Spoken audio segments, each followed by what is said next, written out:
Welcome back to this month's Indie Game Showcase, where I highlight all the games that I've been playing, showing off some demos, highlighting the community, highlighting developers. That is my goal for 2026 on this channel. Every month I'm going to do that. If you haven't seen last month's, that will be up at the end of this video or probably in the description somewhere below. But for this month, because Steam Next Fest is going on right now, I wanted to feature a ton of demos I've been playing. I already put out a video recently of 5 demos I've already been playing, and I got more demos lined up to show you, as well as the trailers. But I'm also going to tag in some of the things that I've been playing. I'll again highlight the community and also a game that I did talk about that I'm going to mention on this in its own section for a very specific reason, but you'll have to wait until I get to that specific section. So yeah, look forward to everything going on in the showcase. Also premiering right now, so hello to the chat over there. And if you're not watching this on the premiere, I will have everything in chapters so you can skip around as you see fit. With that being said, let's get right into the showcase. Let's do it.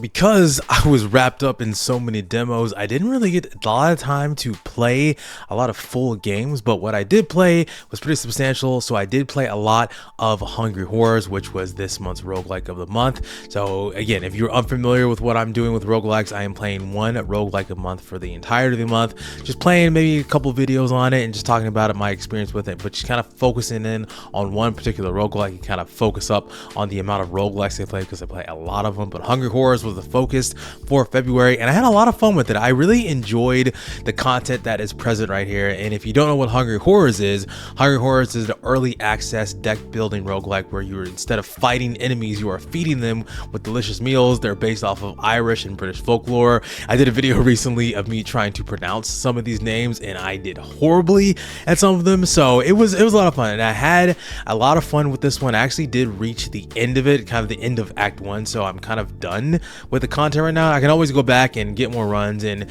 figure out the best flavor combinations, kind of figure out the best card deck possibilities with all the dishes, and trying to get through in the best and cleanest way possible. But for in all intents and purposes, I am done with the story, and I can just go back and do more runs. Act 2 will probably come out at some point this year, but they're kind of slow rolling some of the content. But again, it did just come out in January, so it's still pretty recent, but I did have a ton of fun with this. I enjoy what Clumsy Bear Studio is doing so far.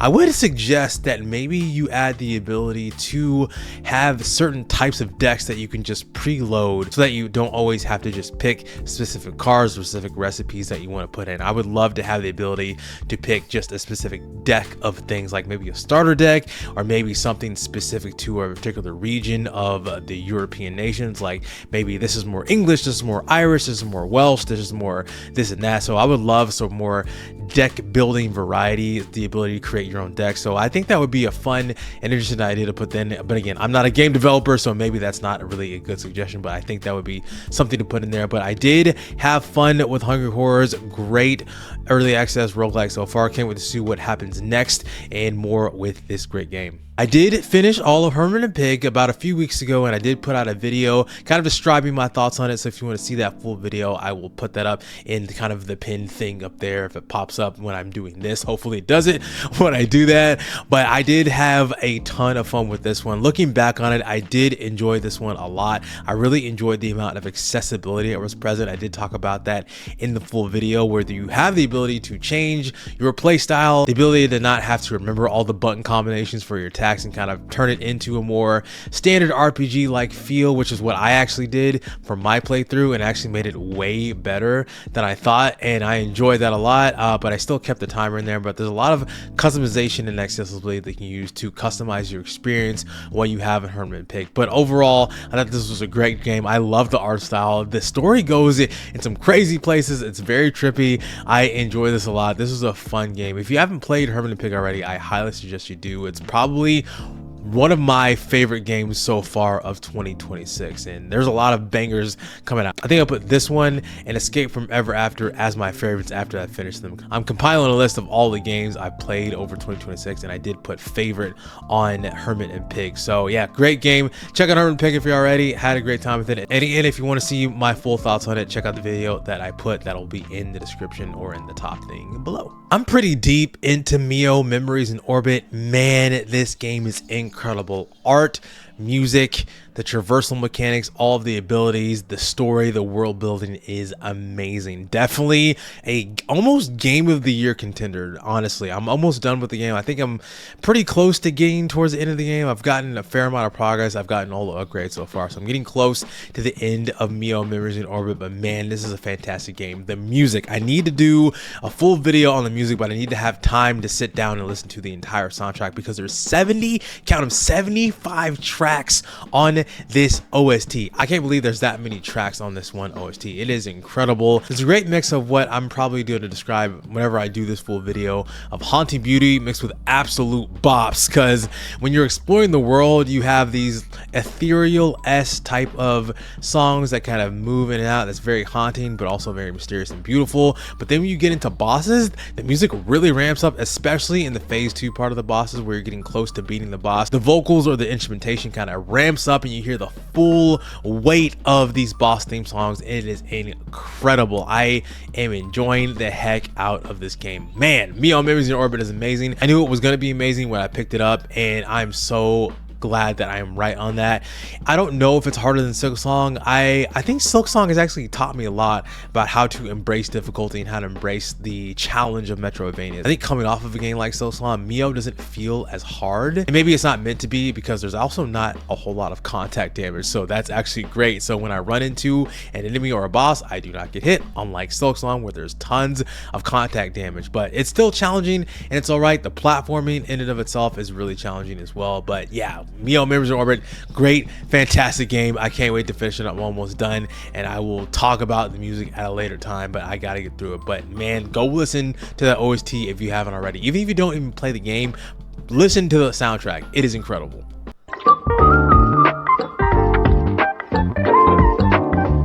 Battle an evil fast food empire in this spicy narrative turn-based RPG. Two sisters and their upgradable spirit mech cook delicious meals, fight corpos, build up your reputation with local communities, and reconcile with loved ones. Dose of Divas is a really cool premise. I love the demo of this one. The combat actually reminded me a little bit of Sea of Stars, especially with one of your main characters who literally throws a disc-like walk and you have to spam the button to get the most amount of hits on damage. It's really cool. I love the mech abilities. I love that you go into like this spirit area where you're just cooking all these really delicious meals. It kind of is reminiscent of some of the cooking segments of Thirsty Suitors, and also has that kind of Southeastern Asian flair to it. And so I really enjoy the premise. Is that the world is very vibrant. I love the idea that you're basically fighting back fast food corporations by actually cooking real meals that people enjoy and providing that to your community and kind of solving these problems. Also has the family dynamic as well. Really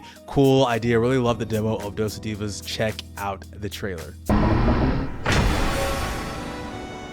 Welcome, citizens, to LenaWorks.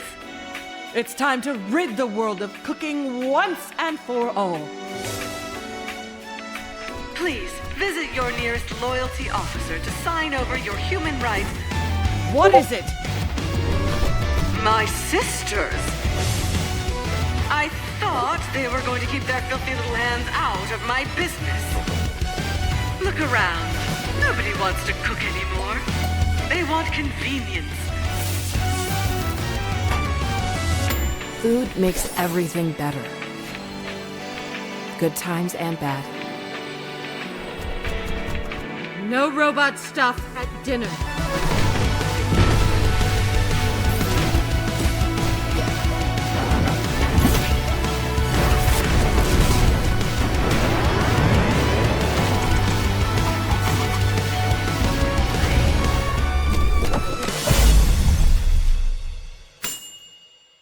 This meeting has gone over. Adjourned. Toodles. Build your own cozy medieval island with historical inspired 3D buildings, relax in sandbox mode, or set sail on island hop mode, shaping lively communities inspired by the beauty and history of Scotland. This is Tiny Terra Spaces.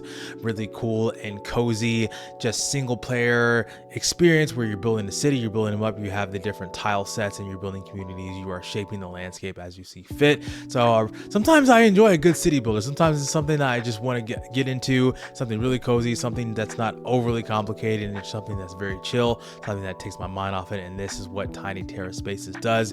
Enjoy this one a lot and hope you will enjoy it too.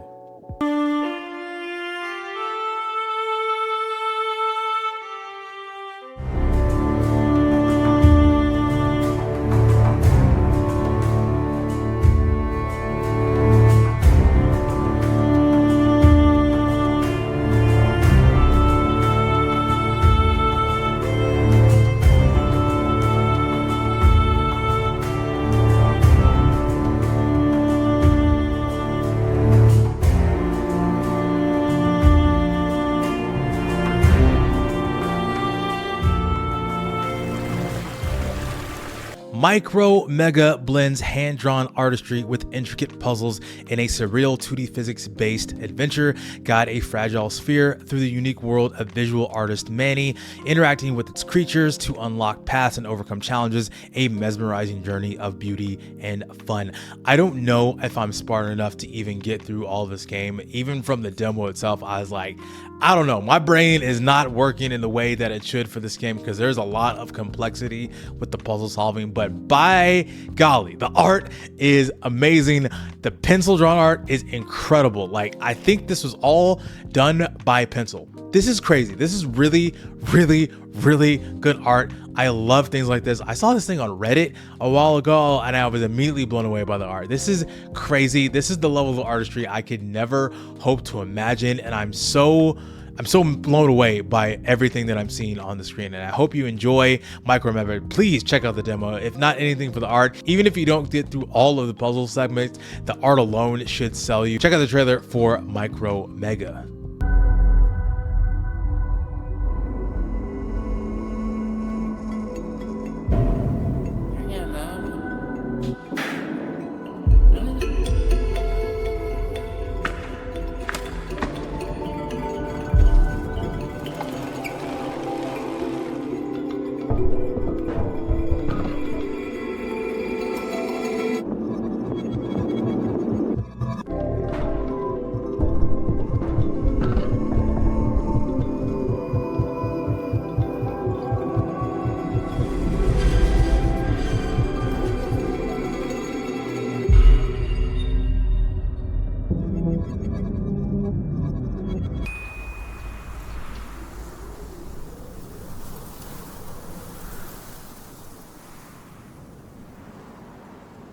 To this day, after playing the demo of Rubato, I have no idea what this game is really about. I kind of have the faintest glimpse that you're trying to put the planets back together after your, I don't know, co-workers essentially exploded the galaxy and you're having to put the universe back together. So you're some sort of cosmic beings that control the fate of all planets in the universe. I have no idea. I really don't. But this is insane. It's a puzzle platformer. It's a precision puzzle platformer. But there's so much more involved with Rubato that it's just hard for me to really explain what this game is. And so if you know anything from the trailer you're about to see of what's going on in Rubato, please let me know because I have no idea. But Rubato is crazy. It's a lot of fun. Check it out.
Reanimal actually came out a couple weeks ago. It's actually doing pretty well on Steam, and I've seen a lot of people play it. A lot of people talk about it. The art style for this is amazing. It's really cool. But Me personally, I can only just play the demo of this. I am a chicken. I am not someone who can play horror games for that distinct amount of time because this game is creepy. I didn't get into the Little Nightmare series, so I'm not really sure how this compares to that, but I do like the art. The art style, the art direction, I think is really cool. I love the characters. I love the puzzle solving. I love the idea that you can play this co-op, so you're not overly crazy or overly scared, but it's a really cool, interesting art style. But again, this is not a game for me personally because I'm not a horror game person, but I played a demo, thought it was cool, thought it was creepy, and hopefully you checked it out. Let me know if you're playing it in the comments, but if you haven't already, check out the trailer so you can see exactly what this game is about.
I did receive a key to review for I Hate This Place, and it came out at the end of January, so I haven't gotten around to it quite yet. It's a craft-based isometric survival horror game with twisted monsters and warped reality. Scavenge and build, survive terrifying days and nights while using stealth and noise to fight enemies that stalk by sound, all styled with bold comic art and 80s horror vibe. I do like the look of this game, and again, I have not played this all the way through yet. I've just kind of seen some screenshots and seen some gameplay so far, so I'm looking forward to diving full into I Hate This Place because it looks to be kind of maybe an underrated horror game. It's actually sitting at mixed in the reviews right now, so I'm curious to know what that means. I'm curious to know if my experience is going to be different or even the same as some people that have reviewed this a little bit negatively.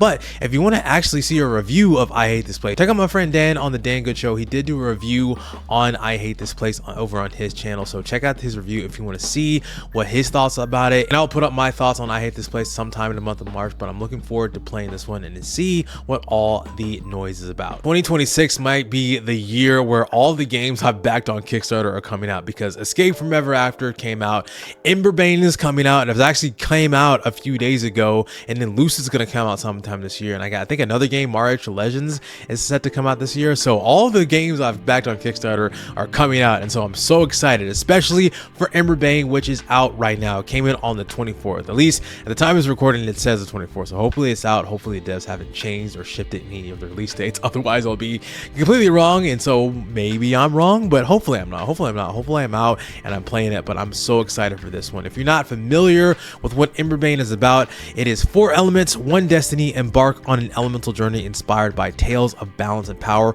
reborn as a Metroidvania adventure. So I think whenever I talked about this game, like way long ago, talking about the Kickstarter, I think my thought was Avatar meets Devil May Cry. So if you think about what that means, it sounds amazing because your character does control all 4 elements of, I think it's water, fire, earth, and I think lightning. I believe, I can't remember. I played the demo a long time ago, so I'm unfamiliar with all of the different elements. But essentially, you are the Avatar, but you're doing Devil May Cry style combat in this Metroidvania 2D space with these pixelated puzzles that you're going through, and it looks really good. It looks awesome, and I've been enjoying seeing the progress of everything that involves Emberbane, and so I'm so excited that it's out, and I'm actually able to play it and to see how cool this is. Hopefully, it does well. I can't wait to see what people say about this game. But yeah, look forward to Emberbane on the channel when I talk about it and when I get through this one. Forgotlings is a cinematic action adventure set in a magical realm inhabited by sentient forgotten objects. Unite 5 tribes through diplomacy or your sword in a hand-drawn journey with tough choices,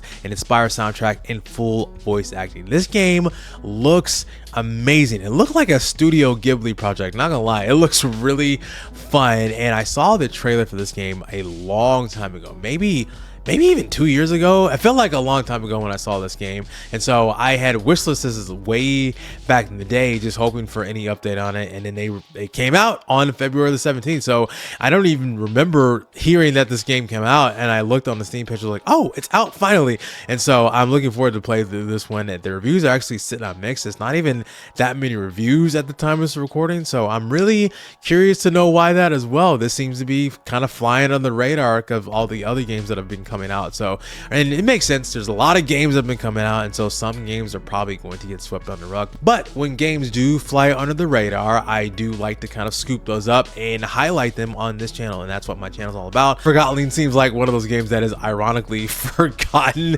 so far, but hopefully more people will check this out after seeing this video, and I'll play it at some point and probably talk about it on the channel at a later date in May. But yeah, Forgotten is out. Check it out if you are interested. It's not even that big of a price actually right now until March 3rd. It is on sale for $17.99, so it's not even that expensive. So check out Forgotten is also a demo. If you don't even want to buy it now, you can try it now, and the demo progress will carry over if you want to play later. But check out Forgotten if this seems interesting to you. Another game that may be flying on the radar, but I'm also at the same time seeing people in the same sphere as me talk a lot about, and that is Love Eternal.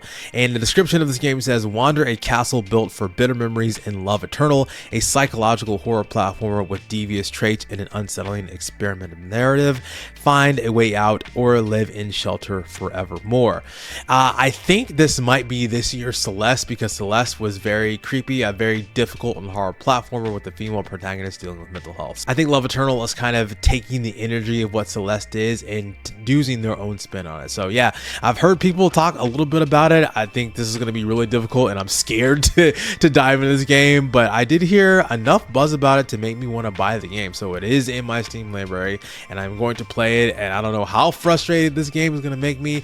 I think I did see that this is not a terribly long experience. I'm seeing people's play times around like 3 or 4 hours or so, maybe even more if there's collectibles. But man, Love Eternal looks cool. I like the ideas present. I like the world. I think a lot of people are saying that the world building is a lot more fun than the platforming, because I mean, the platforming is difficult, it is what it is, but I think the narrative in the game is probably what has a lot of people talking about it. I mean, not a whole lot of people, but at least a fair amount of people I've seen pop up in my timeline talk about Love Eternal. So I'm interested to see what this game is all about. I'll report back whenever I make my way and survive all of these challenging, difficult levels. But check out Love Eternal if you haven't.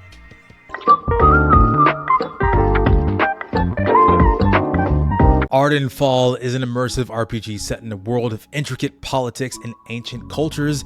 Explore flowing plants, rain-drenched wetlands, and forgotten dungeons full of danger. Meet countless interesting characters with unique dialogue and quests, and leave your mark on this mysterious world. My first impression of Ardenfall was so Skyrim, it hurts. And that's not actually a bad thing. I enjoyed Skyrim a lot. I played Skyrim a lot back in the day, and this is a fun return to that. And while not as technically impressive as a Skyrim, but this game will go into early access whenever it does come out. So I'm excited to see where Ardenfall lands in the kind of immersive RPG, or I guess the Skyrim like. But I did enjoy the demo of this. It's fun. I love to see people's different takes on games like a Skyrim, and so I'm anxious to see where this game goes. So check it out if you want to play the demo for Ardenfall.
Journey into the forgotten world of Helix, where ancient powers awaken within you, unlock and combine embodied abilities to unravel the mysteries of a lost civilization. Descend into a tale that will challenge your mind and soul, solving intricate puzzles as you ascend to the light of a new day. What is it with puzzle games and phenomenal art? I think there's just something to be said about people who have incredible artistic ability and the ability to create puzzle games, because this is a very, very technically impressive looking game from the art perspective. Just like Micro Mega, Helix Descent and Ascent is painted in this black and white art style. I'm not sure if it's entirely pencil drawn. I mean, it's hand drawn, but it's not entirely pencil, but it is black and white, and it is so technically impressive. It looks so cool. I do like the puzzle aspects that you have different face buttons tied to your abilities as you traverse the area and kind of solve the puzzles. So it's cool to see. I love it. Kind of deep mystery there. This world is so deep, even though it's kind of empty. There's also interesting mini games that you're involved in. You go to an arcade machine and you're essentially playing like a Jumpman style game like you would back in the early arcade. But yeah, really interesting, really cool art. I love this art so much. The platforming is fun. The puzzle solving is also fun. So check out the trailer for Helix Descent and Ascent.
Dungeons, danger, rhythm action. You just hacked into the biggest corporation in the world and stole an unfeasibly valuable amount of data, but getting in was the easy part. To get back, you'll need to explore the mainframe, solve puzzles, battle security programs, and do it all on the beat. I love a good beat-based rhythm game, and this is really cool. Tackles that 80s neon nostalgia. Love that synthwave vibe of grid beat. So really cool, and everything you do literally has to be on the beat. Otherwise, you'll kind of lose sync points. You won't be able to be as effective as you would be in these hacky mini games. So that's essentially the entire game. You are a hacker, you're diving into this world, you're diving into this mainframe. You actually have the ability to choose what your hacker looks like. You have different abilities that you can slot into your kit to be able to make your hacks a little bit easier, a little bit better. But yeah, there's an impressive amount of colors and neon there, but you have to do everything on the beat. Otherwise, like I said, you will lose your momentum. So really cool premise. Love grid beat. Check out the trailer.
Hatch Evolve and upgrade powerful space creatures in this action-packed sci-fi third-person shooter that reinvents the monster taming genre. This is Voidling Bound, and this is really cool. I love this game. This is a really fun demo to play. Essentially, you play as the Wrangler, and you have to mind meld with these things called the Voidlings, which are, they're not Pokemon, they're not Digimon, they're not anything. They're these creatures that you find, you hatch, and what's really cool about the premise of this game is that as you go out and you complete these missions, you actually do control the Voidlings in the world that you're at. Then you collect resources to upgrade them and to evolve them in various paths, so you can give them different elemental abilities, and kind of the sky's the limit. You have multiple different branching paths that you can go off with to basically evolve your Voidling, and they look different based on the type of element that you're choosing to go forth, and you use that and you go out into your missions. They're more powerful, they fight off all of these enemies and these waves of enemies. It's really cool. I love the demo of this. This is really fun. Hopefully we'll be able to play more than one Voidling, because that's kind of the drawback so far what I felt in the demo, that you can only, I guess, mind meld with one, and you go out, you control one, but maybe later on you have the ability to control more than one and kind of have some team-based attacks and team-based combat. So, but this is all action, it's not turn-based, but really fun idea. Really love Voidling Bound. Check out the trailer if you haven't played this demo already, because it's a lot of fun.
I honestly could not tell you what Titanium Court is about. There's only one sentence on the Steam page that says a surreal strategy game for clowns and criminals. Like, what am I supposed to do with that? Even playing the demo, I'm like, what am I doing? What is happening? There's a lot of narration that you are with the queen and you're in this court. It's a match 3 game, but also kind of an RPG where you have to do some turn-based stuff. You have resources to collect. I don't know what was happening. I really could not tell you. The way the demo starts off was really quiet, and then the music kind of kicks in, so I thought the game wasn't working the way it should be, but then things just start happening, and I don't know. Maybe I need to play more of the demo. Maybe I need to do more of what is required, but I have no idea what is happening with Titanium Court. Maybe you know what is going on with Titanium Court. Maybe you know. It says AP Thompson. This is the creator of Consume Me. So Consume Me did really well last year, and I think the developer is really good with these kind of interesting concept ideas. Titanium Court is really interesting. Check out the trailer if you haven't already, so you can get a sense of how ridiculous this is. Do not play my video game. Do not buy my latest software product. It'll dry clean your brain. It'll keep you up late. It's known to the state of California to induce vivid hallucinations and daydreams while driving. It's said to have side effects not unlike those found in cigarettes. And so the Surgeon General would like to issue the following warning. 9 out of 10 doctors recommend doing anything other than opening Steam and searching for A.P. Thompson's most recent release. And 9 out of 13 chiro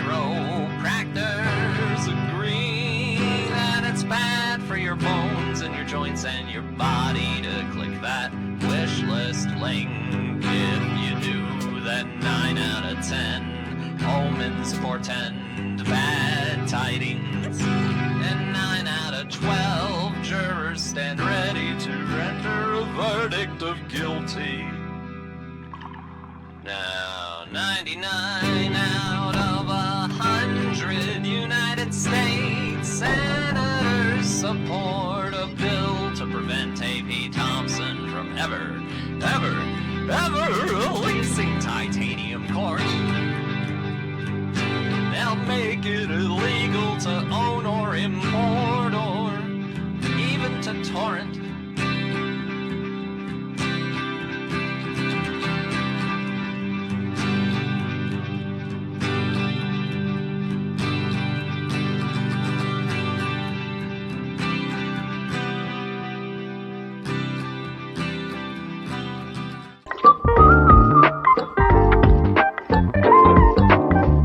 Hi everyone, I'm Dan at The Dan Good Show. My channel is all about positivity in the gaming space online. I'm a variety streamer. I produce a monthly series on YouTube called Games to Watch, highlighting new game releases each and every month.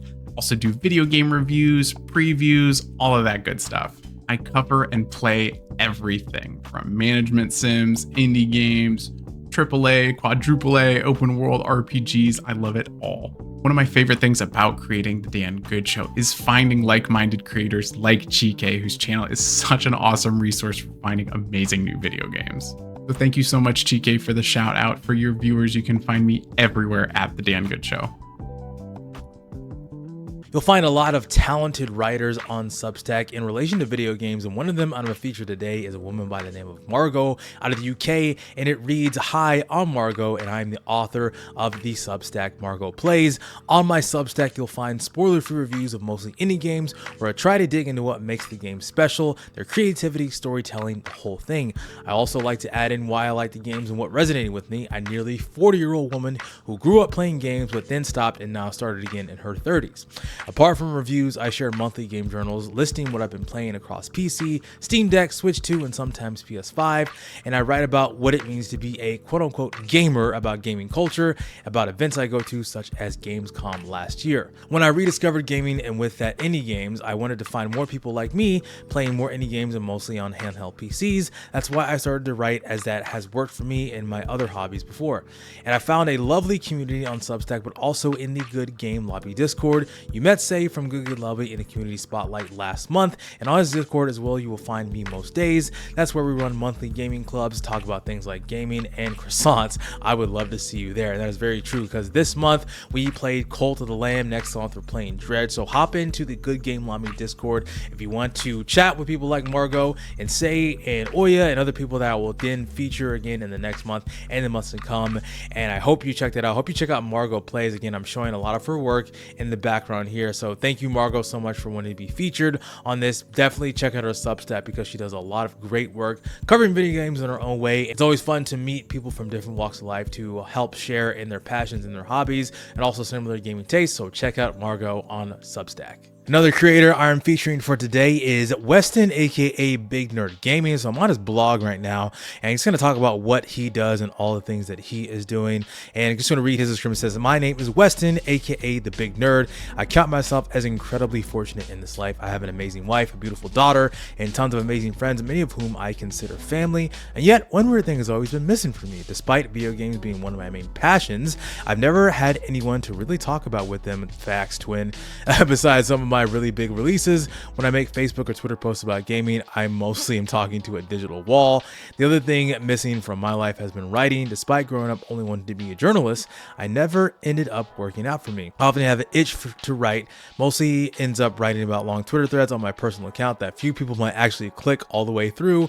So long story short, I'm hoping this blog is a way for me to find even a small gaming community somewhere in the vast digital landscape we live in, and also it's a way for me to fire off many hot gaming takes I have have. It literally kills me to hold them inside. I'm dying, and I hope this blog can be a sweet release I desperately need. Also, I'm really literally addicted to ranking things, so it'll be nice to have all those ranked in one spot when I need to reference them. It's the little things, you know. Thanks for checking out this page. Hope you can follow me. So he has this is him, this is Weston and his wife. You can follow him on Blue Sky, Twitter, Threads, Facebook, and subscribe to the blog yourself. If you want to know more about Weston and his takes and his rankings, check out his blog. He's got a lot of great takes. He also has a podcast, the Big Nerd Gaming YouTube channel, where, hey, that's me talking about different games. So that's pretty cool. So I was on the podcast. Shout out to Weston. If you want to see more from Big Nerd Gaming, I will link his blog in the description of this showcase. Thank you so much for wanting to be featured. Check him out.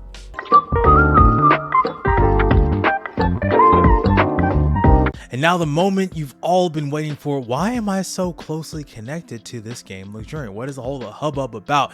Well, if you haven't guessed already, I created the music for this game. The entire soundtrack, every piece of music that you hear in this game was created by me, yours truly. And that's it. It's so exciting. I have music on a game coming out pretty soon. It comes out on March the 9th. So super excited to be able to show this off for you today. And so what this section is going to be about, I'm going to kind of explain each single track. There's not that many tracks. There's only 5 tracks in total to kind of explain kind of my process and where everything is going, how everything fits in with the overall game. So starting off with the main track. So the game does have you use royals and peasants, and so you kind of in this kind of royal setting, kind of in this regal setting. And so that was kind of the idea for some of the instrumentation that I use. I use a lot of synth, a little bit of horns, and kind of keep it light, kind of keep it airy, because you are kind of playing in the clouds almost. And so kind of trying to match the artistic style of what everything was going on there. So that was the idea behind the main track. And my background is usually more in lo-fi, so I wanted to kind of match those two ideas together, and that's how you get the main track.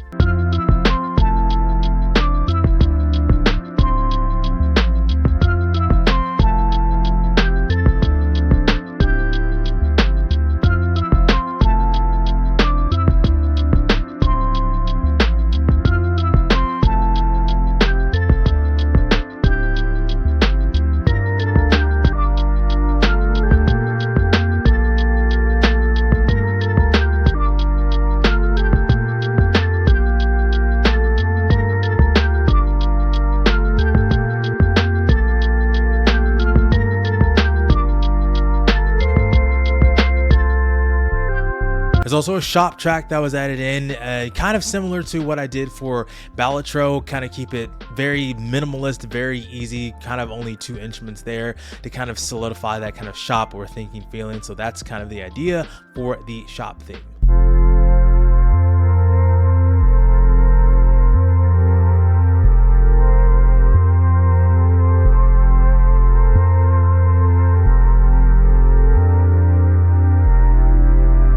There's actually 2 battle themes that I created for this. One of them is actually called the battle theme, and there's also called the ambush theme. And they both kind of just embody the idea of that you're in a fight, you're in a battle, and so it increases the tempo just a little bit. The drums ramp up just a little bit and has a little bit more movement in the synths there. So that's how you have the 2 different battle themes that they can kind of alternate and switch off as they see fit.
And then finally, we have the boss theme. Now you can actually hear this theme very early on in the game if you want to choose to go to the boss as soon as you complete one run, but I would highly encourage you to go through the shops and also go through each section of the battle, because the bosses are harder and you won't be able to accumulate enough points if you go right to the boss. But hey, if you're feeling lucky, if you feel like you got a good hand, go for it, and you can hear the boss theme right away. A little bit more tension, a little bit more weightiness. There's more of a heavy bass theme throughout there, and towards the middle section of this theme you kind of hear a melody kick in as you go forth throughout the boss theme, so check that one out.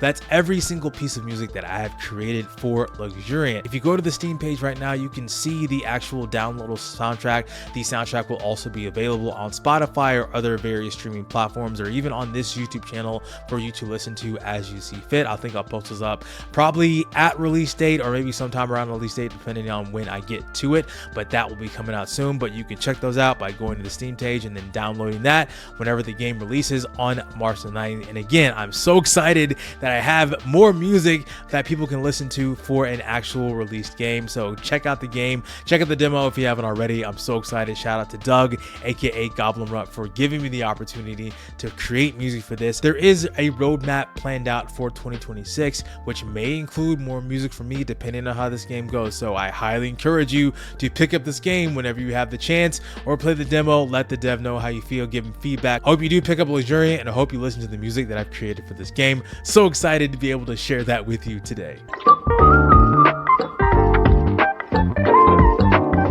Dino Blade is an intense action RPG set in a prehistoric world forever changed by a cataclysmic event. Step into the role of a young Spinosaurus wielding a colossal greatsword, confront rival dinosaurs, some armed with weapons of their own, all in a desperate fight to prevent a looming extinction. I cannot believe this is a real game. I remember seeing this on Threads a long time ago as maybe some sort of tech demo, but then they talked about actually releasing a game to this, and they released the demo, and this game is actually coming out in Q3 of 2026. Man, it's exactly what the title says. Dino Blade. You are a dinosaur holding a sword, fighting other dinosaurs holding weapons. What is more to it than that? Souls-like combat. You can do chain combos, you can do heavy attacks, you can parry, you can block. This game is incredible. It looks so fun, and it doesn't really feel that janky. It's just fun to play. It's like you are a dinosaur holding a blade. Like, it's like the most animal brain thing I could even think of, and I love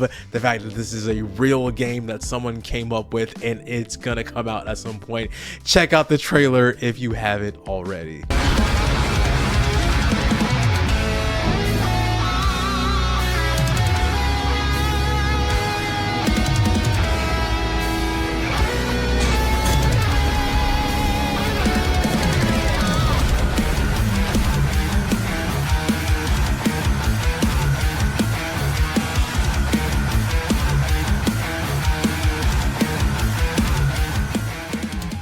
As greed and power divide the tribes of their home planet, Lana and her little companion Mui must stand together against the forces reshaping their world, struggling not just for survival, but for the soul of their home. This is Planet of Lana 2, published by Thunderful Publishing. I can't wait to play this game. I played the demo for this one. I actually have the first Planet of Lana game, I think on GOG or Epic Library somewhere. It's one of those free games I got for whatever, because there's always a free game like every other day or something like that. So I haven't played the first Planet of Lana game, but I did play Planet of Lana 2. I did play the demo, and it is really fun. I enjoyed the heck out of this one. I love the art style. I love the idea that you are not only controlling Lana, but you're controlling your little Mui pal to be able to open and unlock unlock doors and use their kind of static ability to stun enemies or to get past certain objects. And this looks really cool. The art is amazing. If you want someone who loves Planet of Lana, check out Cognitive Glyphs, fan of the show. He's a big fan of the Planet of Lana game, so I can't wait to see his thoughts whenever this game comes out. It actually comes out on March the 5th, so it's going to come out pretty soon. But if you want to know more about Planet of Lana 2, check out the trailer right now.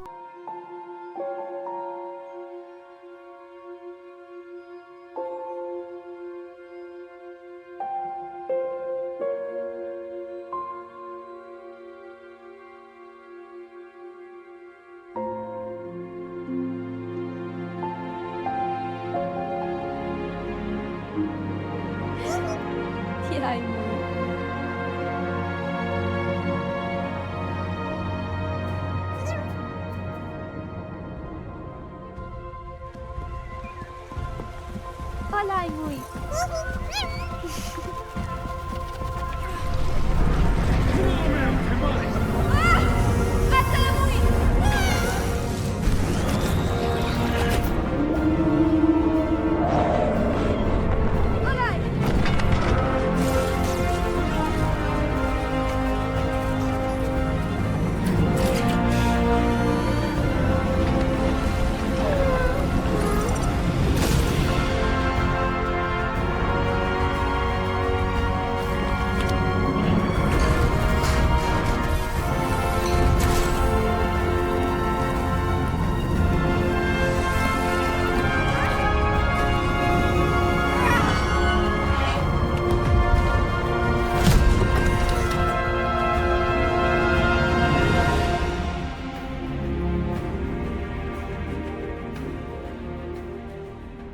Expose the sinister secrets of Phoenix Corporation as Reach, an AI trapped in a human body. Set in an alternate 1980s America scarred by nuclear catastrophe, navigate a dark cyberpunk thriller in this narrative-driven 2.5D platformer, blending cinematic exploration with fluid, free-flowing action. The only thing I have about this game replaced is that the demo was way too short. It was just enough of a tease to get me going. I was like, I want to play so much more, but don't worry, there will be more to be played on April the 14th. This is one of my most anticipated games of the entire year. I think a lot of people have said the same thing, because when the trailer was shut out for this game, it was immediately apparent how much this is going to hit. This looks really incredible. The combat is awesome. It kind of reminds me a little bit of the Arkham games, because you can kind of do chain combos, but you can also do counters based on button presses. So yeah, there's some interesting and fun dynamics in here with Replaced. I can't wait to see what the full game is like, but again, the demo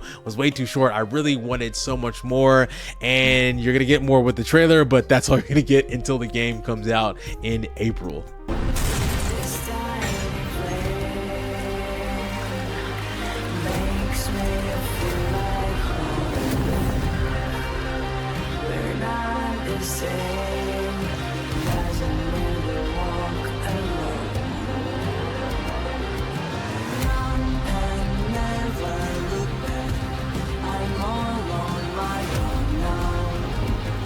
Just do me a favor, stand and please hold your ground. The time is to come yet, to become all said.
A fantasy roguelike RPG where heroes reincarnate to stop the mystic dragon Umbra, master turn-based combat, sever giant bosses, and shape your journey through relics and evolving NPC interactions. This is the Severed Gods. This is an epic tale. What immediately drew my attention to this game is the obvious art style, kind of reminiscent of Octopath Traveler with that 2.5 HD style. Looks really cool. The combat is pretty, and if not exactly, almost one-to-one, exactly like Octopath Traveler, where you have the ability to boost certain abilities to give them different effects. You can also find weaknesses between different enemies and then also kind of sever their parts to kind of break them off and also change the way the combat works. You can also go into various different branching paths, and depending on your certain actions, NPCs will change or the world will react differently. So I'm just really curious to see how much further this will go. I'm looking forward to this one. This comes out sometime in 2026. There's no actually release date for it, but you can play the demo for it right now. It is available, so you can check it out if you would like to, but it looks really fun to play. Check out the trailer for The Severed Gods. Every age, mankind rose, only to fall beneath the shadow of the Titans. They are beyond our reach, beyond our understanding. Yet across lifetimes, we have learned, we have endured, we have fought. Every battle is a puzzle of survival. Sever the Titan, and the battlefield changes forever. No endless grind, no mercy.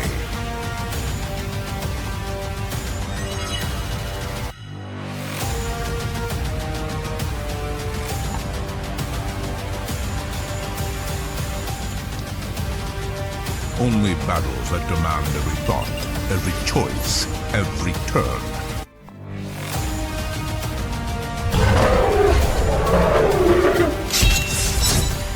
This is the war we were never meant to win.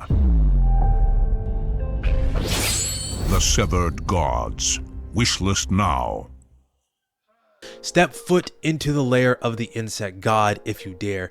Face brutal enemies in pulse-pounding combat with digitized sprites that harken back to your favorite controversial fighting game from the 90s that your mom's hairdresser's kid would let you play that one time. The Castle Awaits. And that is exactly what I thought when I saw this game on Threads. I was like, what in the Mortal Kombat is this? This felt like one of those Mortal Kombat mythologies games, like the forgotten mythologies games, like the Sub-Zero game, if you're familiar with that one. But man, this is exactly reminiscent of that Mortal Kombat style. This looks really cool. I can't believe, I think there's one person making this. It looks just really cool.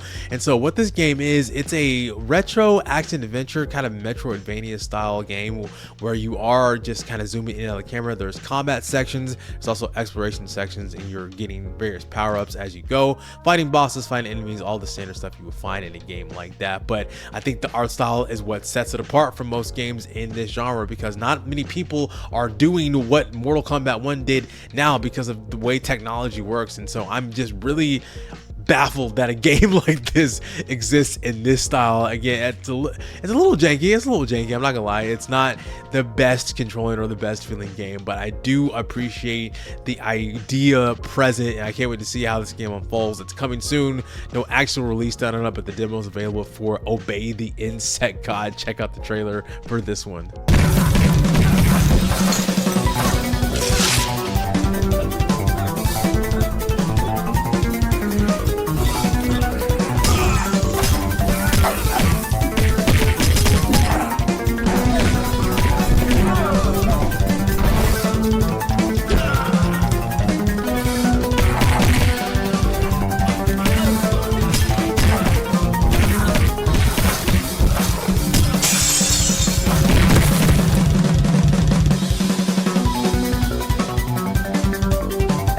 Thank you so much for watching this month's showcase. Shout out to Dan, Margot, and Weston, aka Big Nerd Gaming, for allowing me to feature you on this showcase. Shout out to all the developers that I'm able to highlight through your trailers, through your demos, or any of the games that I have been playing.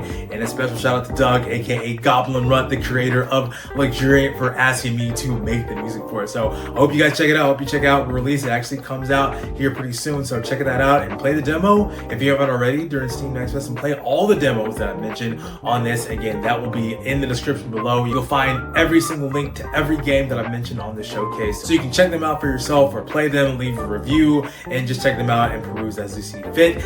Next month's going to be a little bit different. I am going to talk about Luxuriant a little bit more, but for the showcase itself, I'm going to be going back to kind of the format that I did for next month, but more featuring around a single developer, and I will talk about that when the time comes. But for now, thank you so much for watching again, and check out any of the videos that I got coming on the channel or the videos that I got coming out. So looking forward to March, and thank you so much for watching. My name is Chike, and I will see you on the next one. Peace out.